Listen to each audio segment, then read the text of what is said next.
ಕರ್ನಾಟಕ ರಾಜ್ಯದ ಎಲ್ಲ ಮತದಾರ ಬಂಧುಗಳಲ್ಲಿ ನಾನು ಕೈ ಮುಗಿದು ಕೇಳಿಕೊಳ್ತಕ್ಕಂಥದ್ದೇನೆಂದರೆ, ತಾವು ತಮ್ಮ ಮತವನ್ನು ಚಲಾಯಿಸಬೇಕು.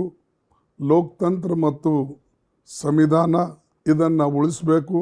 ಗೌರ್ಮೆಂಟ್ ಏನು ಈಗಾಗಲೇ 5 ಗ್ಯಾರಂಟಿಯನ್ನು ಕೊಟ್ಟಿದೆ ಕರ್ನಾಟಕ ಸರ್ಕಾರ, ಅದನ್ನು ನಿಮಗೆಲ್ಲರಿಗೂ ಕೂಡ ತಲುಪಿದೆ. ಉದಾಹರಣೆಗಾಗಿ ಗೃಹಲಕ್ಷ್ಮಿ ಯೋಜನೆ ಇರ್ಬೋದು, ಗೃಹ ಜ್ಯೋತಿ ಯೋಜನೆ ಇರ್ಬೋದು, ಅನ್ನಭಾಗ್ಯ ಇರ್ಬೋದು, ಶಕ್ತಿ ಯೋಜನೆ ಇರ್ಬೋದು ಮತ್ತು ಯುವನಿಧಿ, ಇವೆಲ್ಲನೂ ಕೂಡ ನಾವು ನಿಮಗೆ ತಲುಪಿಸಿದ್ದೇವೆ.